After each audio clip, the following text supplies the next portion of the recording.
les antennes de Numérica Télévision, une édition spéciale consacrée dans la première partie aux résultats du premier tour de l'élection présidentielle française.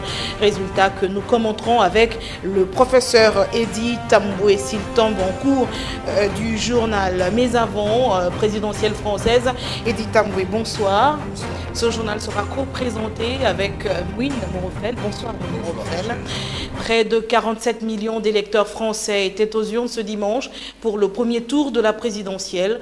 11 candidats sont en lice. Chacun d'eux est allé remplir son devoir de citoyen dans son fief avant de regagner leur quartier général. À 16 h, heure française, le taux de participation était de 69,42% contre 70,59% en 2012.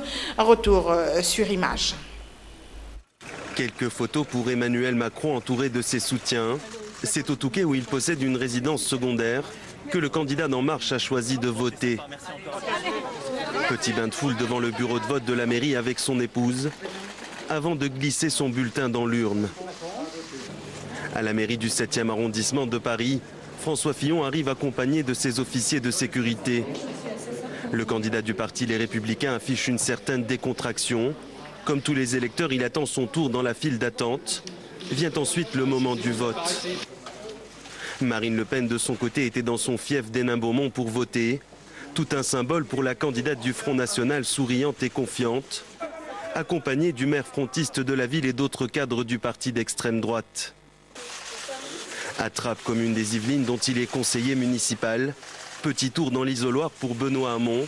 Le candidat socialiste à l'élection présidentielle s'est dit serein, tout comme son rival Jean-Luc Mélenchon. Le candidat de la France insoumise est le dernier des 11 prétendants à l'Élysée à avoir accompli son devoir électoral. Il a voté dans le 10e arrondissement de Paris, la capitale où tous les bureaux de vote sont placés sous haute protection. Et cette élection française concerne également plus d'1 million de Français de l'étranger. Chacun est allé également remplir son devoir civique, son devoir de citoyen dans les ambassades et les consulats un peu partout dans le monde. Mais avant de passer à ce deuxième reportage, Eddy Tambwe, une première question. Professeur, pourquoi cet intérêt, pourquoi l'élection française intéresse autant les Congolais? Trivialement, je dirais parce que nous parlons français. Nous parlons français et puis nous avons donc une histoire avec le pays de la langue française, c'est-à-dire la France. Mais bon, plus sérieusement, la France c'est quand même la 5e puissance mondiale. La France, c'est une puissance, comme disent les géopolitiques, c'est une puissance moyenne, c'est-à-dire après après l'hyperpuissance américaine, après la puissance chinoise, parmi Russes, voilà, la France fait partie de puissances moyennes. D'ailleurs, on doit le mot à l'expression générale de Gaulle, puissance moyenne. Donc il est important de s'intéresser à l'actualité d'un pays important sur la scène internationale parce que de l'action politique de ces pays peut dépendre parfois de notre destin à nous qui sommes en Afrique, par exemple. Avant de passer à Win Morofel, quel est le rôle finalement, en définitive, du président français, un rôle méconnu du grand public? Oui, c'est d'abord et c'est très important, je voulais donner une autre raison liée à l'intérêt qui pourrait apporter, qu'on pouvait avoir, nous, Congolais, à une élection française, c'est que notre système politique est complètement calqué sur le système sur le modèle français. Qu'est-ce qui se passe? Qui est-ce qu'on va nommer? On va élire aujourd'hui. Dans le système français, il y a un décalage entre le Premier ministre et le Président. Le Président de la République est porteur d'une vision. D'ailleurs, le général de Gaulle, je le cite encore une deuxième fois, disait la vision d'abord, la logistique après. C'est-à-dire, c'est le rendez-vous historique d'un homme avec le peuple français. C'est-à-dire, il propose une vision. Il dit, voici la direction que je vous propose de suivre pour les 7 ou les 5 prochaines années. Maintenant, c'est 5 ans. Comme vous le savez, avant, c'était 7 ans. Alors, donc, le président français donne la perspective pour le pays. Et le Premier ministre qu'il va nommer, en accord évidemment avec la majorité qui va s'installer à la suite des élections législatives, ça c'est une autre affaire. En tout cas, le président qui sera désigné par le Français, c'est pour donner la nouvelle ligne stratégique pour les prochaines années. Donc c'est très important de savoir quelle est cette ligne stratégique que la France va suivre. Et vous allez voir parmi les candidats, les 11 candidats, chacun a une ligne stratégique qu'il propose au peuple français. Oui, professeur Edith Tamboué, nous venons de suivre dans ce reportage que à la mi-journée, près de 70% des électeurs avaient fait le déplacement des bureaux de vote. On nous signale. Et on va passer donc en direct, là, c'est les premières tendances, je crois, la première tendance des résultats de l'élection française. Si on a le son, la réalisation, on peut suivre en même temps, puisqu'on va commenter juste après. Et dans cet ordre, ce qui est important, notamment pour la psychologie politique des électeurs dans un scrutin. Et c'est vrai qu'il y a un débat sur le troisième et le quatrième. Ipsos ne se prononce pas et très franchement, nous avons des résultats venant d'antennes différentes qui sont aussi très embarrassés sur le troisième et le quatrième. Autour de 19-20 pour à la fois François Fillon et pour Jean-Luc Mélenchon. Donc est-ce que ça veut dire que Macron est élu président ce soir? Non, il y a 2 semaines de campagne. Oui, alors j'ai dit, pardon, je me suis trompé, c'est pas dimanche prochain, je veux aller plus vite. Oui, la musique, voilà. Oui, non, c'est pas ça que je veux dire, c'est que voilà, on peut pas l'affirmer. Ce qu'on peut dire, c'est que les résultats que nous avons ce soir confirment de façon frappante les sondages d'opinion des derniers jours. Alors que certains avaient dit qu'est-ce que ça vaut encore ce coup-ci. Il y a même des gens qui disaient peut-être que les vrais résultats, ce sont ceux qu'annoncent les baromètres qui mesurent les réseaux sociaux, dont moi j'avais bien cru comprendre que c'était très manipulé par certains candidats. Bon. En tout cas, on a une confirmation de ce qui était inscrit dans les sondages et nous savons que les sondages montrent clairement, on en parlait tout à l'heure à propos du fameux plafond de verre, que en cas de duel Macron-Le Pen, il n'y a pas l'ombre d'un doute, sauf bouleversement invraisemblable dans les 15 jours. Macron part pour une victoire facile au second tour. En tout cas, on verra évidemment. Tout ça est encore tout frais. On va partir tout de suite au QG de celui qui est donc arrivé. Ça, tous les instituts convergent ce soir pour le dire. En tête de ce premier tour de l'élection présidentielle pour sa première campagne. Il n'avait pas d'expérience politique, aucun mandat électif. C'est Emmanuel Macron. On retrouve Porte de Versailles à Paris, Karina Chabour. Pour une première, on peut dire que c'est une réussite. Les militants sont heureux. Absolument, ils sont heureux, même si là ils sont un petit peu calmés. Il y a quelques secondes, ils exultaient tout simplement. Ils ont entonné la Marseillaise, hurlé Macron président. Et puis à l'annonce des résultats, la lumière s'est éteinte. Il y a eu une musique, un petit peu une ambiance de boîte de nuit comme on la connaît dans les premières parties d'Emmanuel Macron. Et puis après cela, la photo de Marine Le Pen est apparue sur les écrans derrière moi. Et là, certains ont hué, ce qui est assez rare en principe, en tout cas dans les meetings d'Emmanuel Macron. Mais c'est vrai que globalement, ils sont heureux. Hein. Qui l'eût cru il y a encore de cela 1 an? Il y a 3 ans, Emmanuel Macron était tout simplement un inconnu. Quel chemin parcouru pour l'ancien banquier, l'ancien secrétaire général adjoint de l'Élysée, puis ministre de l'économie. C'est vrai qu'ici, on s'en félicite et on est très heureux évidemment. Voilà, retour sur ce plateau avec cette édition spéciale de dimanche consacrée dans la première partie par l'élection française. Et nous prenons donc le relais de nos confrères de TV5 Monde, mais également de France 24. Moi, nous repère le première tendance tombe déjà. Oui, je voudrais m'adresser au professeur Edith Tamboué. Professeur, finalement, les sondages ne se sont pas trompés pour une fois, en plaçant les quatre noms en tête. Rachel, tu rappelles un peu l'arrivée dans l'ordre, s'il te plaît? Macron, Le Pen, Fillon. Macron, Le Pen, Fillon et Mélenchon. Et Mélenchon. Parce qu'ils sont encore au coude à coude. coude à coude. Oui. En fait, les sondages, c'est de plus en plus... Mais quel est le rôle que ces sondages jouent en France? C'est-à-dire, il y a une histoire des sondages.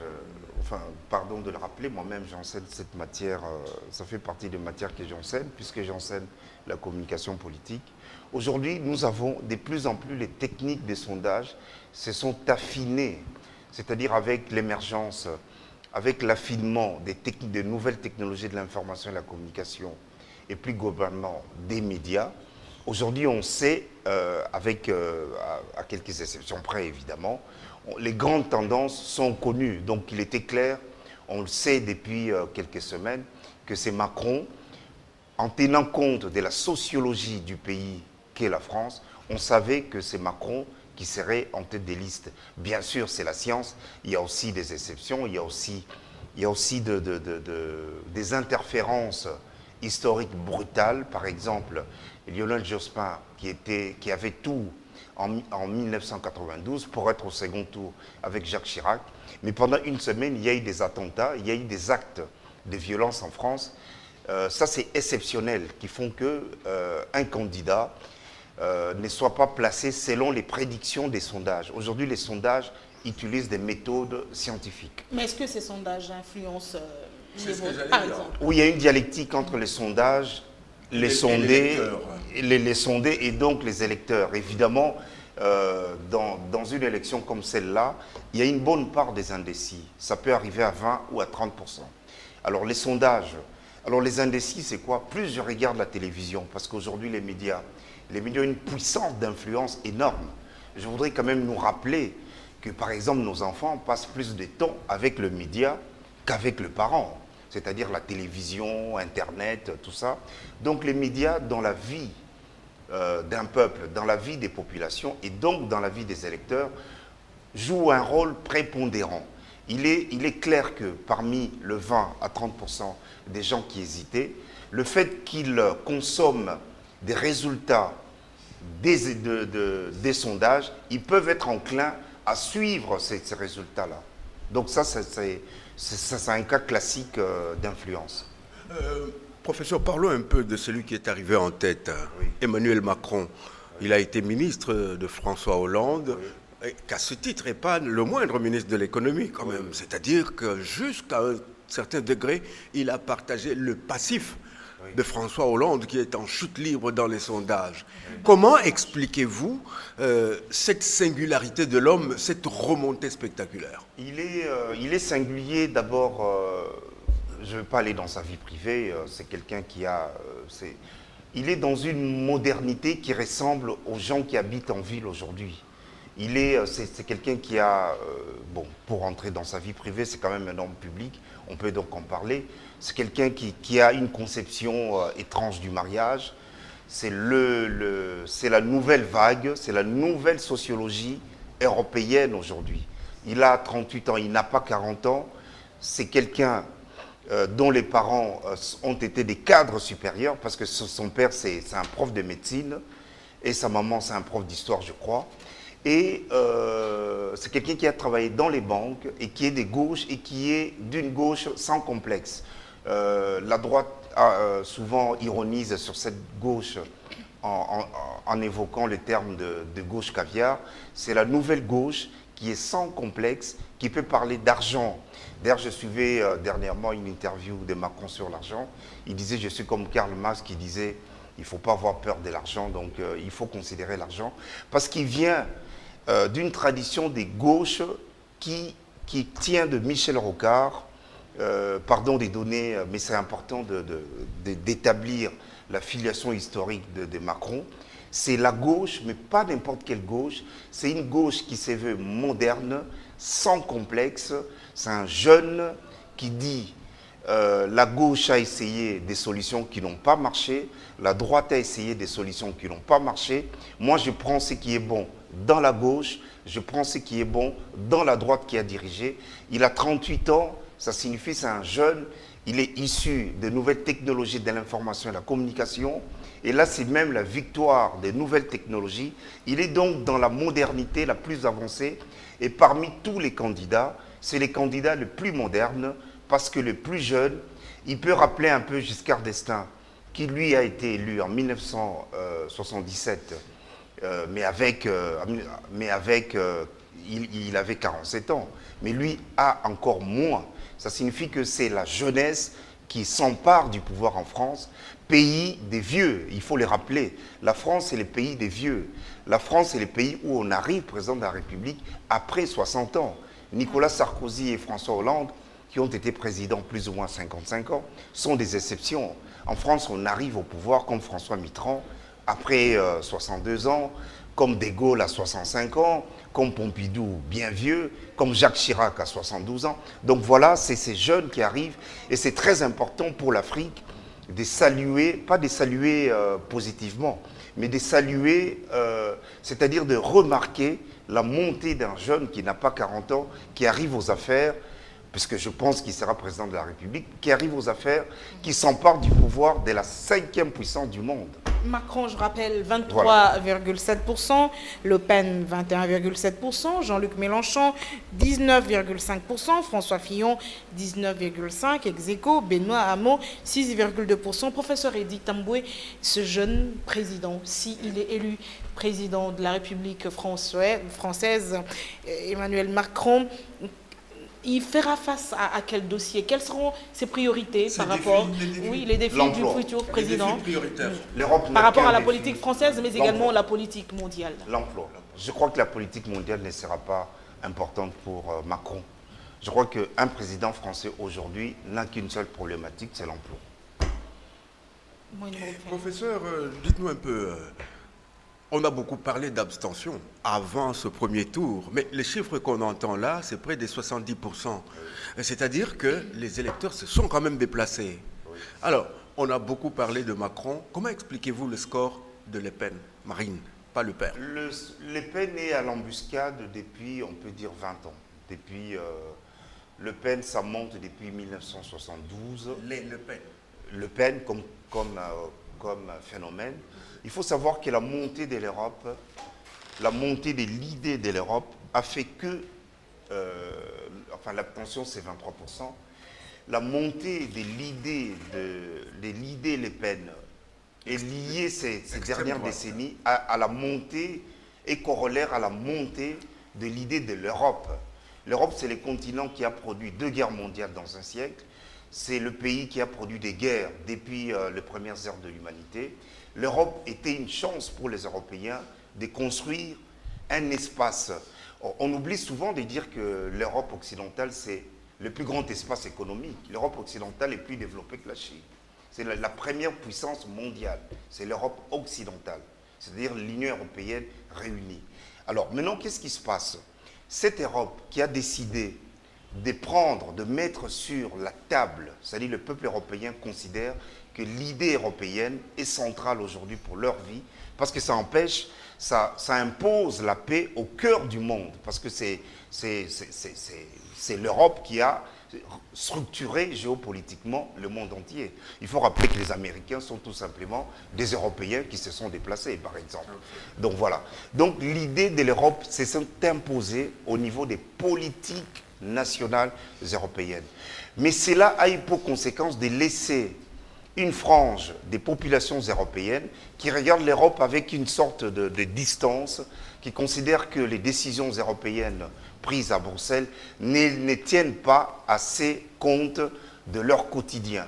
Et donc, quelqu'un comme Le Pen, c'est une vision politique qui prend en charge tous ces délaissés, qui prend en charge tous ces gens qui ne comprennent pas qu'on donne des papiers aux Noirs et aux étrangers, qui ne comprennent pas que les étrangers viennent dans la plus grande puissance économique du monde, qui ne comprennent pas qu'il y ait des terrorismes, tout ça. Donc on peut dire que ce sont pas des racistes, mais c'est des gens qui ne comprennent pas l'aventure européenne. Et donc le Front National, dans sa vocation, charrie tous ces gens qui sont apparentés aux aigris par rapport à l'enjeu européen. Donc le Front National joue sur les peurs. Oui, d'une certaine manière. Peur de l'arabe, peur du noir, peur du migrant. Mais le Front National a monté également parce que les partis gouvernementaux, les partis traditionnels de la gouvernance française, c'est-à-dire les Républicains et les partis socialistes, n'ont pas, depuis 30 ans, réussi à mettre fin à l'aventure du chômage.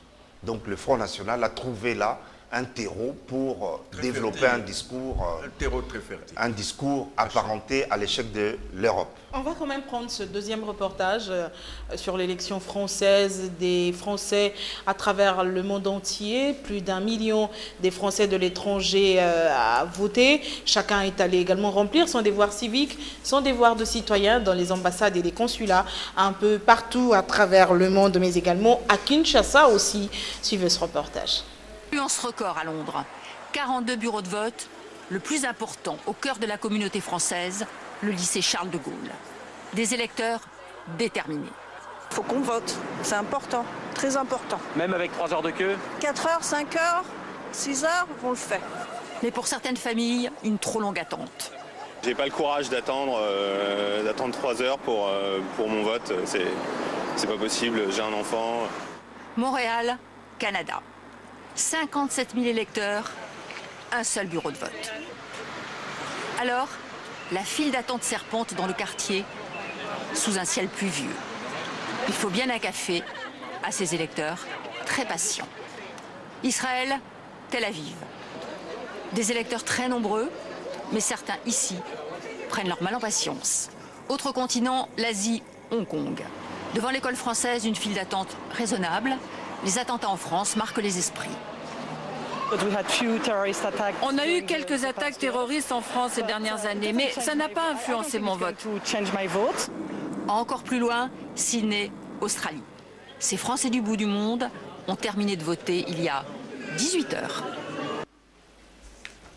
Alors, je rappelle, Macron en tête avec 23%, suivi de Le Pen, Jean-Luc Mélenchon, en ex-aequo avec François Fillon, Benoît Hamon, 6,2%, et le socialiste Hamon appelle à voter pour Macron, déjà, professeur. Et comme on disait tout à l'heure, c'est rapide et ça rappelle Chirac-Le Pen.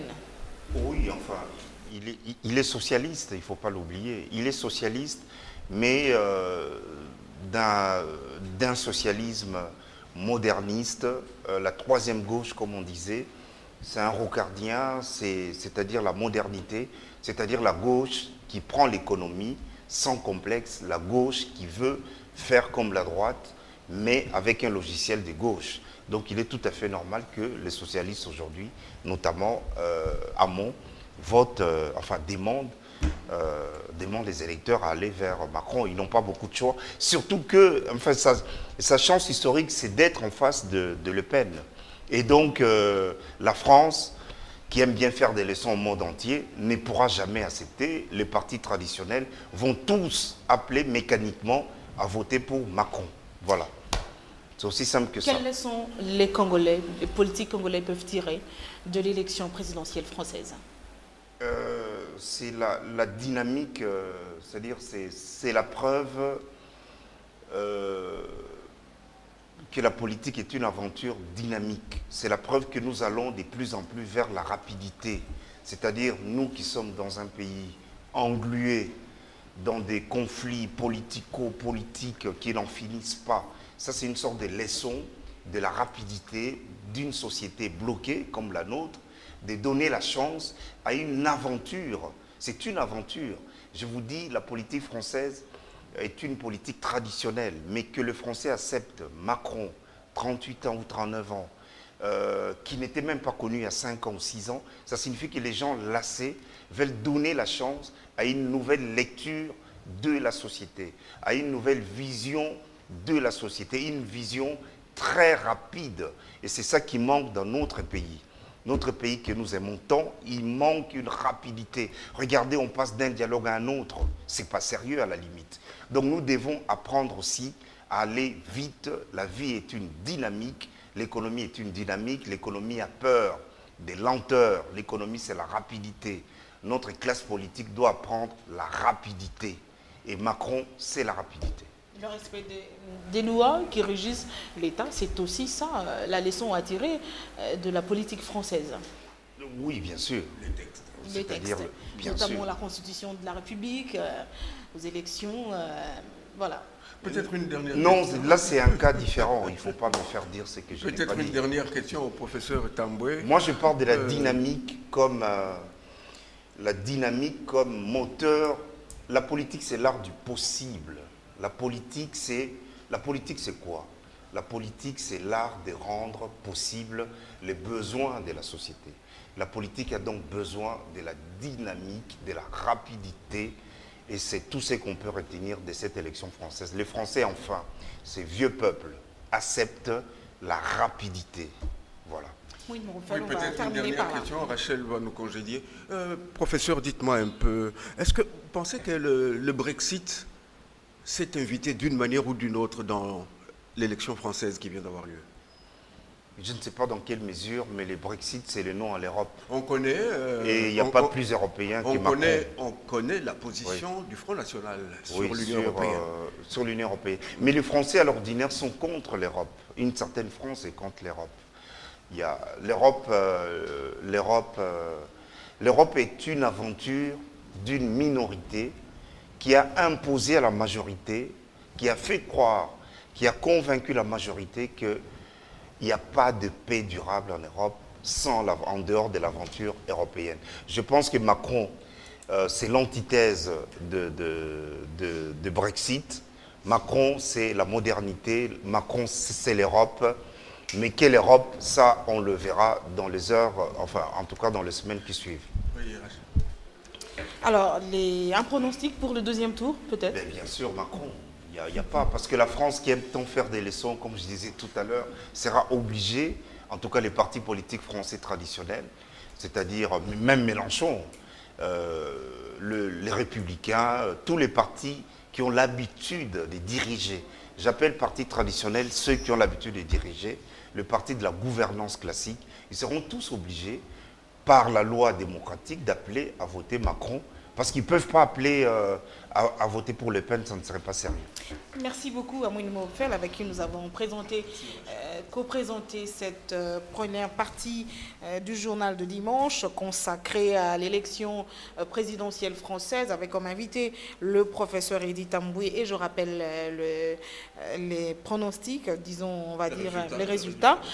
Au premier tour, Macron 23,7%, Le Pen 21,7%, Jean-Luc Mélenchon, François Fillon 19,5%, et enfin Benoît Hamon 6,2%. Benoît Hamon qui appelle à voter pour Macron. Merci beaucoup, professeur, de passer à commenter cette actualité française avec nous.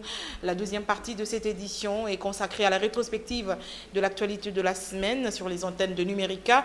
Mais vous le savez, le chef de l'État séjourne en Égypte au cours d'une conférence de presse tenue au Caire. Joseph Kabila et le président égyptien ont condamné hier samedi les ingérences étrangères en République démocratique du Congo. Au cours de cette conférence conjointe, Abdel Fattah al-Sisi a réitéré le soutien de l'Égypte à la République démocratique du Congo qui fait face à des défis majeurs, notamment la présence de plusieurs groupes armés.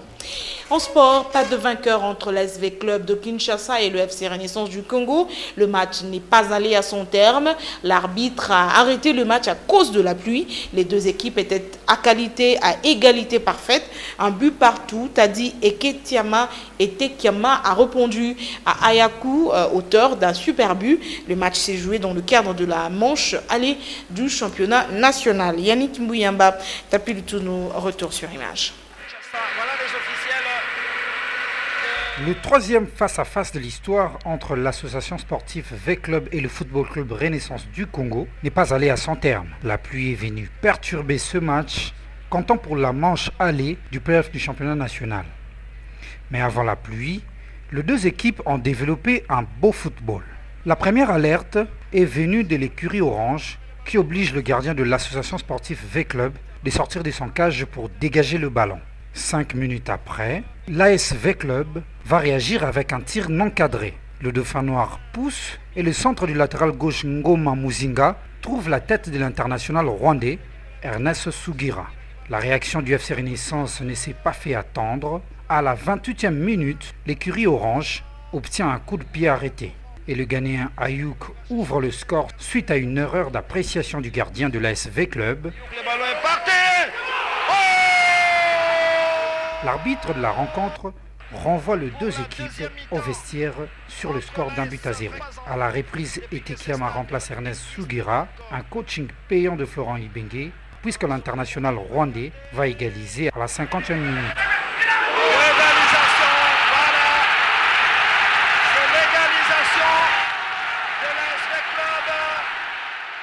Le match ne sera plus relancé. L'arbitre sera obligé de l'arrêter à cause de la pluie.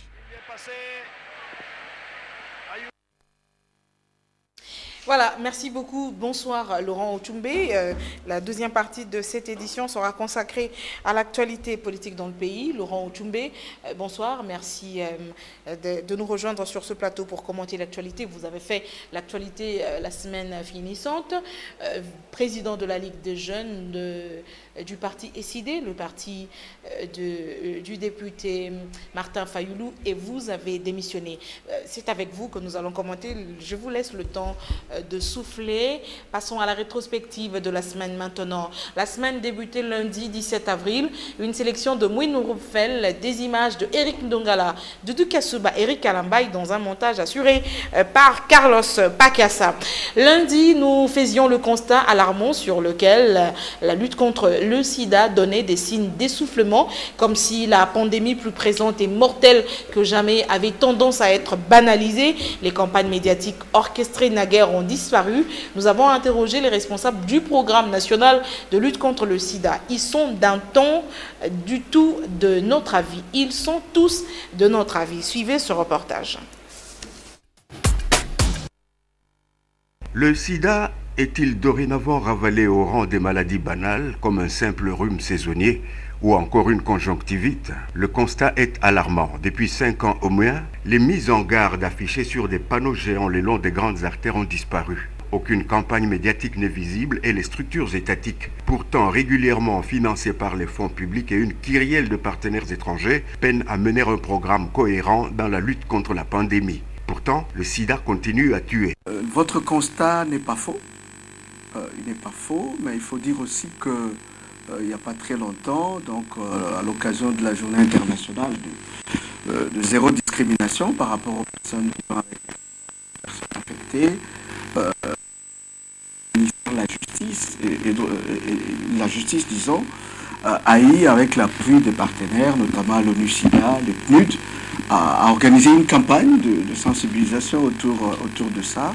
Mais je crois que c'est un appel, ce constat que vous venez de tirer, c'est un appel à ce que nos communautés puissent davantage se mobiliser, parce que sans cette mobilisation communautaire, sans cette mobilisation auprès des partenaires et même de politiques, donc nous ne parviendrons pas à vaincre le VIH.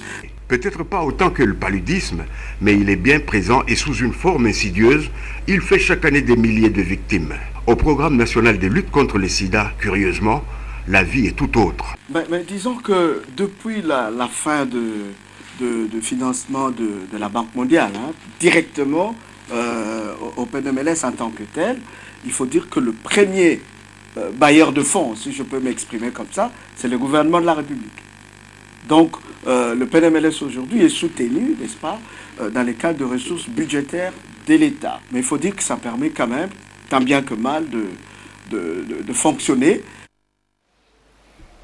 Laurent Otumbe, coordonnateur, je disais tout à l'heure président, ben cela va de soi, coordonnateur de la Ligue de jeunes de l'ESID, le parti cher au député Martin Fayoulou, vous décidez, vous, le 19 avril, de mettre un terme à votre, disons, contrat qui vous lie avec le parti, mais également avec son président national. Vous dites dans votre lettre de démission pour une question de convenance personnelle.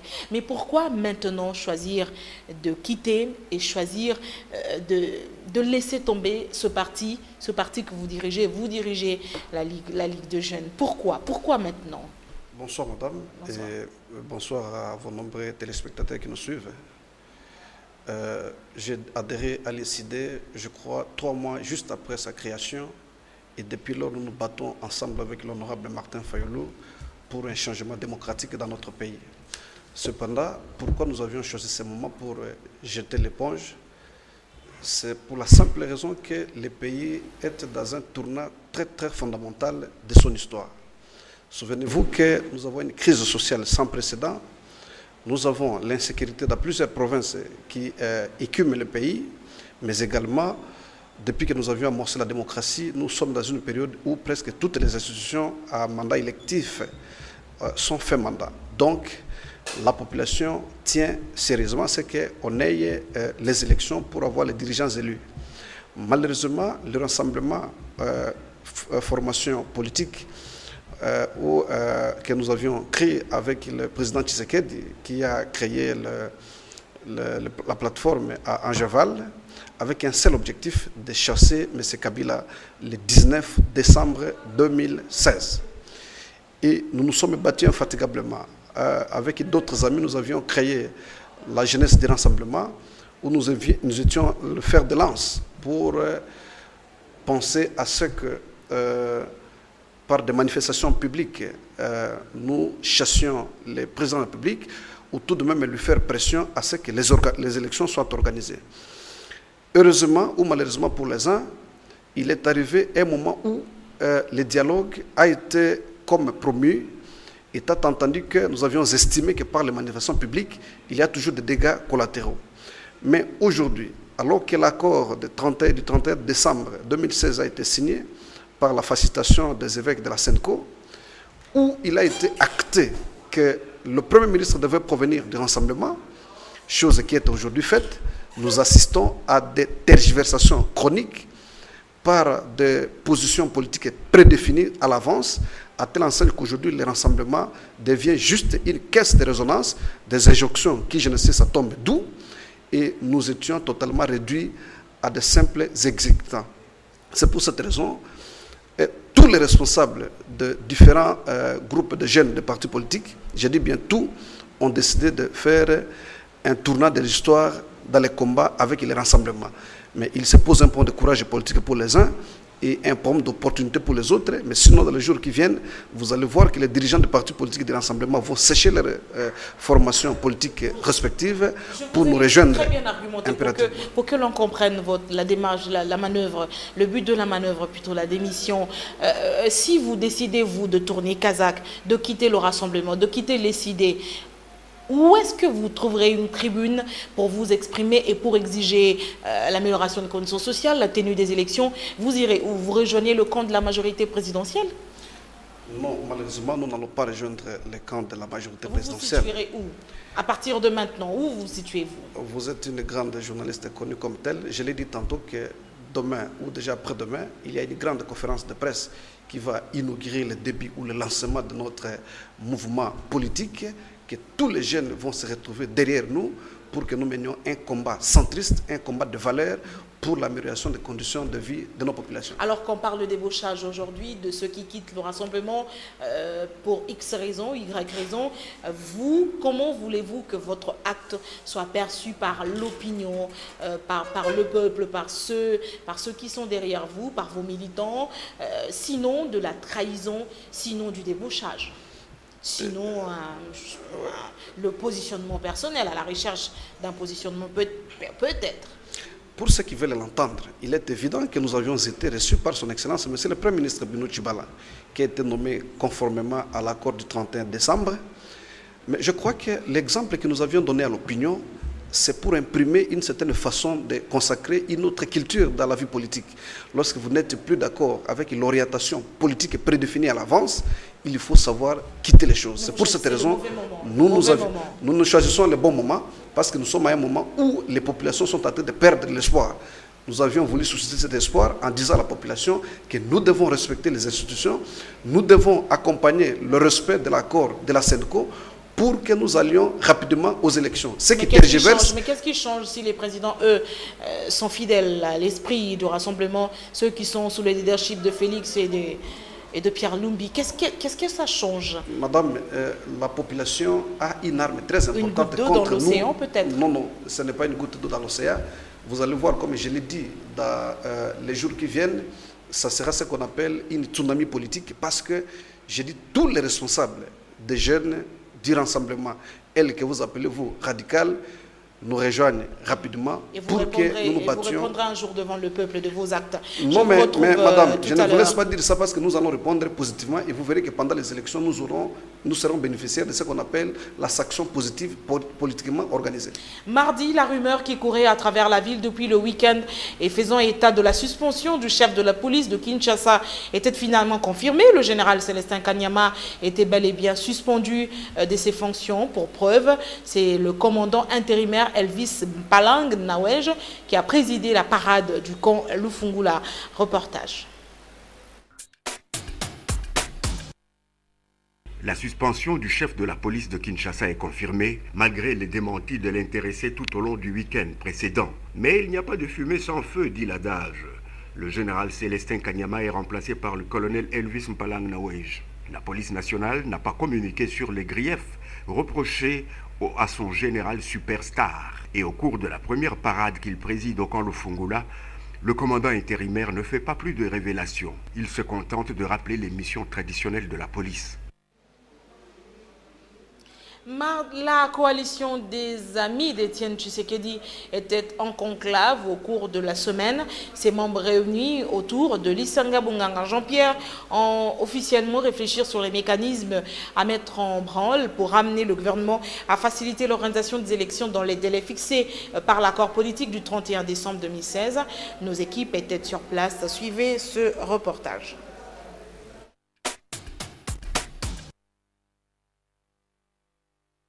La coalition des alliés d'Étienne Tshisekedi était en conclave. La CAT est l'un des innombrables regroupements de l'opposition qui se réclament de leader de l'UDPS disparu. Mais la coalition de Jean-Pierre Lisanga Bonganga n'est pas à l'abri du vent des dissidences qui secouent la constellation tshisekediste tant la tentation de faire partie du prochain gouvernement de transition est forte. Cependant, l'appel à l'organisation des élections dans l'esprit de l'accord du 31 octobre reste la priorité. Mettre résolument les caps sur l'organisation des élections en 2017 afin de résoudre la crise de légitimité qui frappe les institutions à caractère électif. Le principal objectif qui doit nous guider tous est celui de rendre opérationnel l'accord du 31 décembre 2016 par la signature de l'arrangement particulier qui en fait partie intégrante et constitue la condition sine qua non de sa mise en œuvre intégrale. Pour les rassemblements courants tshisekedistes, l'accord du 31 décembre 2016 n'est ni plus ni moins que le testament nous légué par notre leader Étienne Tshisekedi Wamulumba. Maître Laurent Otumbe, ici la polémique Bruno Tshibala, selon vous, sa nomination est conforme à l'accord du 31 décembre ou pas? Madame, il faut d'abord commencer par parler de Bruno Tshibala. Lorsque les assises de Genval ont eu lieu, il a eu naissance du rassemblement. Et dans cette plateforme politique, il n'y avait que deux personnes ou des personnalités qui avaient des fonctions connues. Il s'agit d'Étienne Tshisekedi, qui était le président du Conseil des sages, et Bruno Tshibala, qui était le porte-parole et le modérateur des assises de Genval.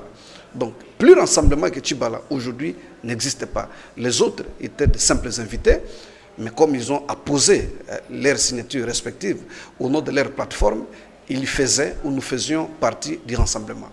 Et qu'aujourd'hui, je pense que le meilleur hommage que le président Étienne Tshisekedi a reçu de la part de la population congolaise, c'est la nomination, la consécration de son successeur idéologique, Excellence Bruno Tshibala, au niveau de cette responsabilité. Et donc, comme il a été prévu dans cet accord, que le Premier ministre devait être présenté par le RASOP, chose qui a été faite, et nommé par le chef de l'État, chose qui a été faite également, aujourd'hui je pense que cap vers les élections.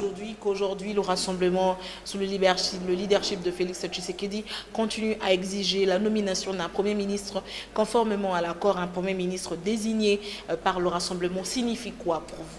Je ne vais pas empêcher à quelqu'un de revendiquer d'être nommé à la place de l'autre. Ça signifie quoi pour vous? Mais ça signifie qu'il n'est pas satisfait. Il Où se voudrait situe qu'il la lui-même légalité? soit nommé.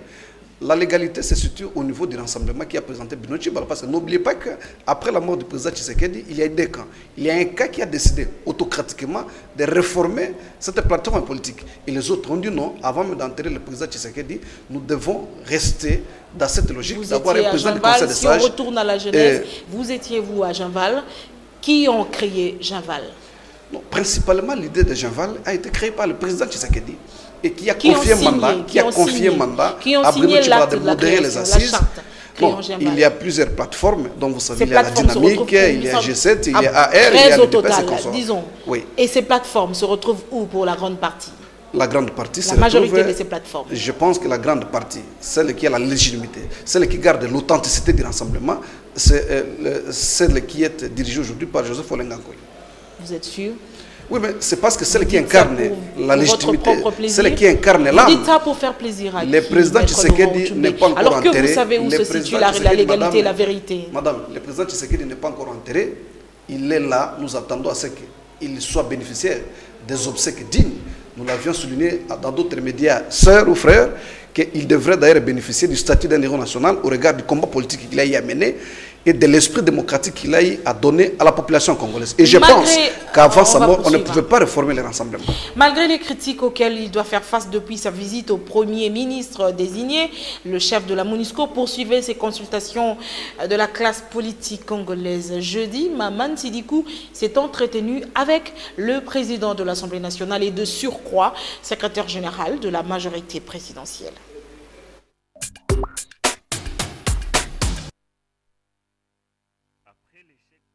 La semaine n'aura pas été facile pour le patron de la MONUSCO. Depuis sa rencontre avec le Premier ministre désigné, Maman Sambo Sidikou est au centre des tirs croisés de l'opposition pour avoir apporté son soutien à Bruno Tchibala et appelé la classe politique dans son ensemble à transcender leurs égos respectifs en vue de la formation d'un gouvernement véritablement inclusif. En dépit de sa diabolisation à outrance, le représentant spécial secrétaire général de l'ONU poursuit ses consultations avec ceux qui daignent encore lui prêter l'oreille. Pour la majorité, c'est du pain béni. Il était jeudi en tête-à-tête avec Obé Milakou, président de l'Assemblée nationale et secrétaire général de la majorité présidentielle. Notre feuille de route, et nous l'avons dit de façon claire et nette, c'est l'accord de la Saint-Sylvestre. Et la résolution 2348 nous dit la MONUSCO doit mettre en œuvre l'accord de la Saint-Sylvestre, et c'est ce que nous allons faire. Et les bons offices, une fois que de plus, je l'ai dit, sont activés, montent en puissance, beaucoup de rencontres se sont faites, et je suis sûr qu'au fil des semaines, au fil des semaines à venir, les lignes vont peut-être bouger, et peut-être que nous allons tous revenir sur cette application de l'accord de la Saint-Sylvestre qui reste la feuille de route pour les élections de la fin de cette année. Nous l'espérons nous tous. Et en tout cas, au niveau de la MONUSCO, nous n'avons pas d'autres objectifs que cet objectif qui nous est assigné donc par le Conseil de sécurité. Vendredi, un ténor de l'opposition radicale était reçu par le Premier ministre Bruno Tchibala. La visite de Freddy Matungulu a soulevé un tollé dans les milieux de l'opposition, tandis qu'au rassemblement, on minimisait la portée de la démarche de l'ancien ministre des Finances. Images et commentaires.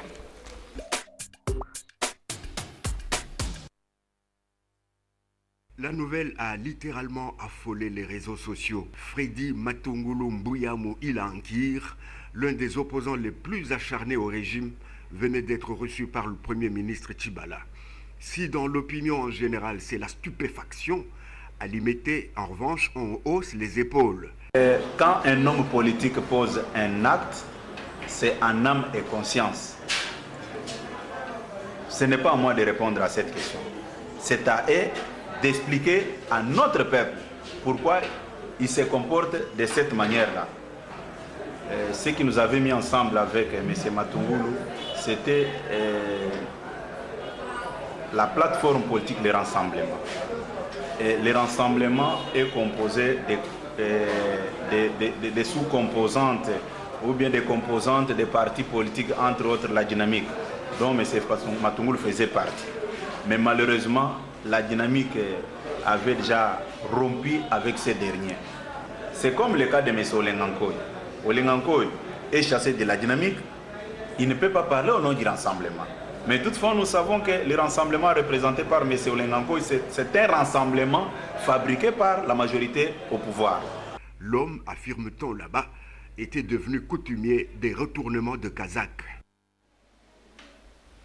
Le café politique hebdomadaire du Parti du Peuple pour la Reconstruction et la Démocratie s'est exceptionnellement mué en école du parti avec la participation de 2 membres du gouvernement et secrétaires nationaux du parti présidentiel au menu, des enseignements calqués sur le modèle des écoles du parti en Chine. Reportage. Il y a assez de temps. Si les cafés politiques hebdomadaires du Parti du Peuple pour la Reconstruction et la Démocratie est destiné aux cadres et jeunes leaders, l'école du parti en revanche est cette espèce de temple où est enseignée la doctrine du parti en termes de cohérents et simples, où sont dispensées les stratégies et mécanismes de conquête, d'exercice et de conservation du pouvoir. Être en mesure de précéder les événements sans jamais s'écarter de la vision de l'initiateur du PPRD, Joseph Kabila Kabange. Alors nous aurons des modules sur comment fait-on le protocole. Et ça va être. Le protocole va changer. Tout le monde va comment attaquer la Chine, attaquer la partie nous. Et ça va parler du peuple, parler de la nation. C'est pas mon évaluation. Wana mwana ya PPRD, wana mwana ya Mova.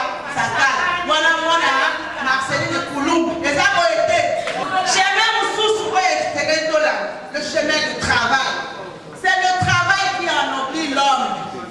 Le militant du PPRD est en outre invité à intérioriser la vie et les cheminements de l'initiateur du parti, à l'exemple de la Chine, la vie des Mao Tse-tung, qui constitue le socle des enseignements dans les écoles du parti. Qu'est-ce que nous avons vécu là-bas, chers camarades? Tous les Chinois apprennent à leurs enfants ou font tout pour que personne n'ignore les acquis, les enseignements de celui qu'ils considèrent comme leur autorité morale ou leader. Nous, en notre français, nous appelons Mao Tse-tung, les autres Mao Zedong. Et tous les enseignements que nous avons suivis, très chers camarades, tournaient autour de cet homme. Donc je vous disais, c'est vrai que notre parti a des objectifs à poursuivre, notre parti a toute une idéologie, mais je suis convaincu qu'en premier lieu, nous devons savoir lier tous ces enseignements avec la vie de celui-là qui est reconnu par nous tous comme autorité morale. Et ici, je vais parler tout simplement du phénomène Joseph Kabila Kabange. Il faut suivre, qu'il faut croire à Joseph Kabila Kabange pour être heureux et aussi pour vivre longtemps et aussi pour s'ouvrir toutes les chances au monde comme le camarade Semena a cru à Mao. Et aujourd'hui, il est ministre, c'est parce qu'il avait cru à Mao. Croyons à Joseph Kabila, nous aurons des conseillers qui seront élevés. Laurent Otumbe, on va terminer avec vous, ancien coordonnateur de la Ligue de jeunes de l'ESID. Vous avez démissionné de vos fonctions, mais également quitté le parti. À quel prix avez-vous accepté de quitter le parti? Au prix de la République et de la conscience, parce que nous estimons que le bien le plus précieux que nous avons en tant que Congolais, c'est cette République, cette nation que nous devons préserver. Parce qu'aujourd'hui, il y a un débat sur le Premier ministre Bruno Tshibala. Nous avions fait le choix d'être reçus la journée, alors qu'il y a ceux qui ont choisi d'être reçus notamment avec d'autres discours pendant la journée. C'est facile d'accuser, c'est facile de dire que les uns ont été reçus nuitamment, alors que vous n'en avez aucune preuve. Hein? C'est facile de pouvoir accuser. Ils le savent, on ne discute jamais devant les évidences. Ici, moi, je parle de faits et de faits réels, c'est vérifiable. Il y a des gens qui se font recevoir de façon de vous justifier. La nuit, mais nous avions été reçus la journée et nous avions pris l'engagement de pouvoir accompagner le Premier ministre pour ce grand combat qu'il doit mener, parce que la population aujourd'hui est très impatiente d'aller aux élections. Elle n'est pas intéressée du tout par la guerre de positionnement personnel. Selon vous, c'est le gouvernement Tshibala qui amènera les Congolais aux élections? Mais dire autrement, ça serait être malade. Aujourd'hui, les élections, selon l'accord du 31 décembre, doivent être organisées au plus tard à la fin de cette année. Nous n'avons pas le temps de pouvoir aller encore dans d'autres discussions supplémentaires ou adventices. Nous devons directement aller vers les élections et donner au gouvernement de cohésion nationale qui probablement va sortir incessamment la chance de pouvoir veiller sur les questions sociales. Vous savez que Bruno Tshibala, c'est un homme de gauche et gauche dure. Donc ce sont des gens qui généralement s'attaquent au social, c'est leur cheval de bataille. Mais également, vous savez que, je l'ai dit tantôt, au risque de me répéter, nous avons des problèmes d'insécurité dans certaines provinces, mais principalement aller aux élections. Le débat aujourd'hui doit être focalisé sur cet élément-là. Et faire autre chose, ça serait aujourd'hui saper sur la volonté de la population et ne pas comprendre sa patience. Aller aux élections, décembre 2017, avril finissant, toujours pas de budget, le pays fonctionne avec le crédit provisoire. Par quelle magie? C'est ça notre inquiétude fondamentale, c'est ce qui fonde d'ailleurs une des raisons principales de notre départ, parce que nous estimons que le pays est en train d'être pris en otage. La monnaie de votre départ, alors que ce n'est pas les CID qui dirigent, ce n'est pas les CID qui gouvernent. Oui, mais nous faisions partie d'une plateforme qui créait le blocage, alors qu'aujourd'hui, le Premier ministre devait être rapidement investi pour s'attaquer à toutes ces questions, notamment avoir un budget et mettre en exécution ce budget pour l'intérêt de la population. Mais aller dans la guerre de positionnement personnel aujourd'hui, c'est bloquer l'avancement du pays qui déjà est à mal. On risque de les tuer des fois. Je voudrais reposer encore cette question. Parce que vous faites si bien de le préciser, vous quittez les CID parce que le rassemblement constitue le point de blocage pour avancer, pour terminer ce processus. Vous, Ligue des jeunes, vous quittez alors que le président est là, mais vous n'aurez rien changé en fin de compte. Non, non, nous aurons changé grand-chose. Non seulement que le rassemblement constitue un point de blocage, mais lui-même n'a pas d'âme, n'a plus d'âme et d'esprit. L'esprit et l'âme du rassemblement provient d'ailleurs. Aujourd'hui, le rassemblement est réduit à une caisse de résonance. Malheureusement, je ne veux pas me lancer sur la guerre de citer les individus. Je donne le principe, j'étale les constats que nous avions fait ensemble avec nos amis, que le rassemblement reçoit les ordres de quelque part et met en exécution pour bloquer le pays. Or, nous, la population, nous n'avons pas aujourd'hui besoin de ce blocage, parce que nous estimons que la situation sociale est catastrophique. Ce qui nous intéresse, c'est aller le plus rapidement possible aux élections pour qu'on ait les dirigeants élus. C'est pour cette raison que nous donnons toute notre chance à son Excellence, M. le Premier ministre Bruno Tshibala. Et quand il nous a reçus, nous avions fait comprendre la priorité des jeunes, les attentes de la jeunesse aujourd'hui. Nous lui avions fait comprendre et il a pris acte et il nous a heureusement promis qu'il va particulièrement s'attaquer aux questions très fondamentales. Avec parce une que pour promesse lui, ministérielle, la jeunesse... Avec une promesse ministérielle à la clé. Je n'ai pas quitté le CID et le rassemblement pour un poste ministériel comme moyen d'échange. J'ai quitté le rassemblement, comme je l'ai dit dans ma correspondance de démission, et je l'ai notifié aussi à l'honorable Martin Fayulu. J'ai quitté le rassemblement parce que j'estime que je ne peux pas cautionner les choix politiques prédéfinis. Nous, l'avantage que nous avons aujourd'hui, c'est d'être concepteurs de nos idées et les vendre à notre population qui demain sera nos électeurs qui vont nous porter à des mandats électifs. Donc, il n'est pas question pour nous d'avoir trahi, mais d'être en phase, en cohérence, en compatibilité avec nos différentes consciences, moi et d'autres collègues présidents de la Ligue des jeunes, qui allons, comme je l'ai dit, lancer un grand mouvement qui va faire l'arrêt de marée dans la vision d'une nouvelle classe politique, parce que nous estimons que la logique des partis politiques a encaissé un fiasco, et le fiasco est catastrophique pour la nation. Merci beaucoup, Maître Laurent Ochoumbe, d'être venu commenter l'actualité avec nous. Je rappelle que la première partie de ce journal a été consacrée à l'élection française. Macron, 23,7%, Le Pen, 21,7%, Jean-Luc Mélenchon, 19,5%, François Fillon, 19,5% et Benoît Hamon, 6,2%. Et depuis la publication des résultats du premier tour de la présidentielle française, notez que les appels au vote se cristallisent de plus en plus sur Emmanuel Macron. Emmanuel Macron, 35 ans, il est le premier donc en tête de liste, suivi de Marine Le Pen, Comme je le disais tout à l'heure, merci beaucoup de votre attention particulière à cette édition.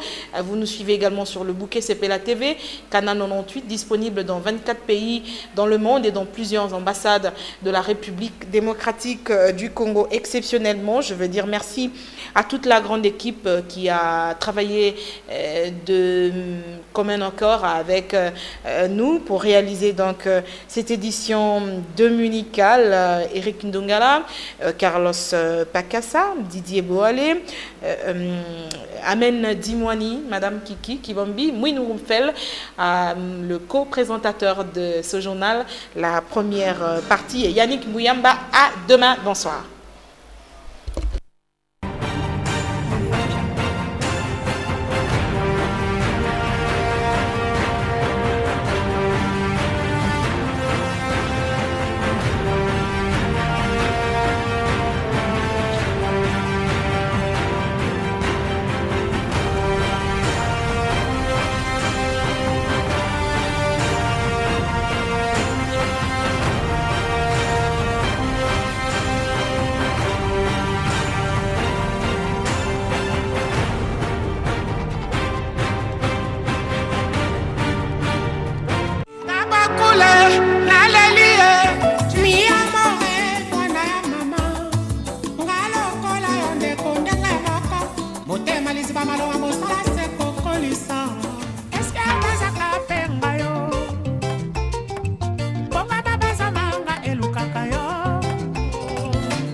Na Luanda, chez ATT Coin Kelemba, na Kasavubu, kuna point final.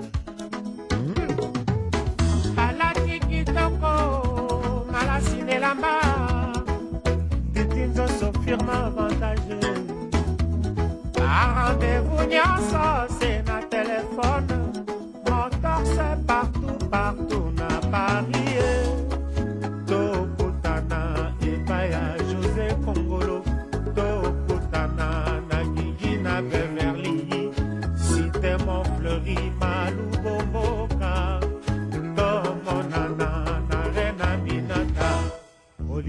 City, Roger Mwanangele, Makumba.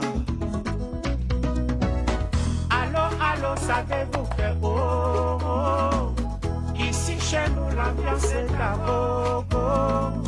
Et tout le monde saï, saï, saï, saï, saï, on dirait bonne année.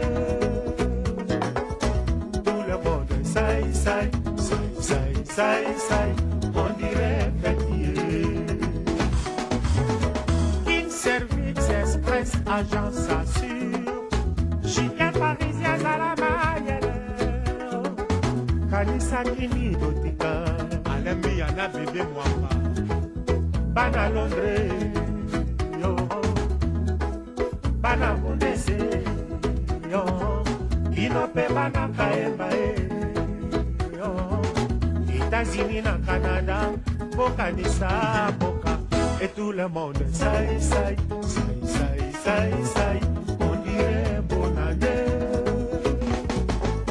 Tout le monde saï, saï, saï, saï, saï, saï, on dirait fêtier. Il a belle source de paix de Boya Bissengoro, a tombé banal, saï, saï, saï. A téléma, saï, saï, saï. Ingasani Masina, saï, saï, saï. Kitambo Kalema, saï, saï, saï. Abidjan Trèche-Bé, Ini Mobimba, saï. Et tout le monde, saï, saï, saï, saï, saï, saï. On dirait bonne année. Tout le monde, saï, saï, saï, saï, saï, saï. On dirait fêtier.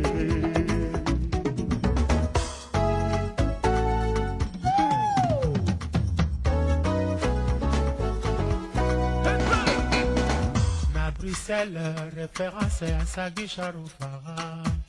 Ambiance à gogo, tout le monde saï, saï, saï, saï, saï, saï. On dirait bonne année. Tous les soirs, saï, saï, saï, saï, saï, saï. On dirait fêtier. Hey! Socrate est là pour mettre l'ambiance. Tous les peuples africains sont réunis ici en France. Il faut que ça cartonne, obligé de laisser mes baskets pour mes Weston. Saï, saï, saï, on ressent la joie dans ma voix quand je m'installe sur l'instrumental avec Papa Wemba, la star internationale. Yo, Ah, mon frère, ce soir c'est l'ambiance à gogo. Ne pense pas et fais la fête. Chauffez! Basta, la station m'accompagne. Le voisin, commissaire Alec. Jules Massoir, le maître du suspense. Kamangwamba, les correcteurs. Adida Kessia.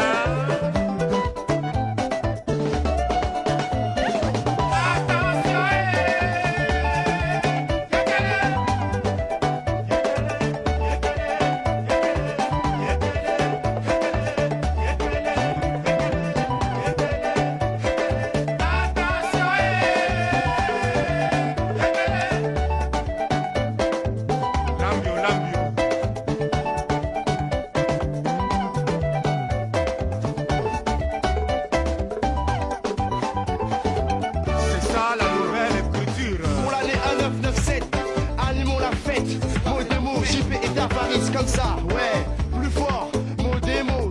Tout le monde en veut, nous démo, ouais. Sur le fond de Papa Wemba. Si tu pleuras, encore t'en veux, pas de problème, on continue comme ça. Ce soir ça sera chaud, j'espère voir des causes, je me mets en tenue correcte. Pantalon et c'est pas beau. À peine arrivé dans la salle, je me découvre. J'ai trouvé une raclée et maintenant faut que je me couvre, ouais. Pas de problème, on continue. Ah ouais, mon histoire n'est pas finie, je continue. Je vais avec elle, on me demande de danser. Ok, je vais danser avec elle, après elle me donne son numéro de téléphone. La lendemain je la revois et on fait la fête. Sur l'instrumental, comme ça on s'étale, je m'installe. La Paris. Ah ouais, dans la place. Dans la place. Una la fini sangonini zuli zule mora. Acheke ba Romain, Italia ba Cambiseo. Awana pata sangonini blaze kimpioka e. Azulu na banlieue, ba New Jack na Bruxelles.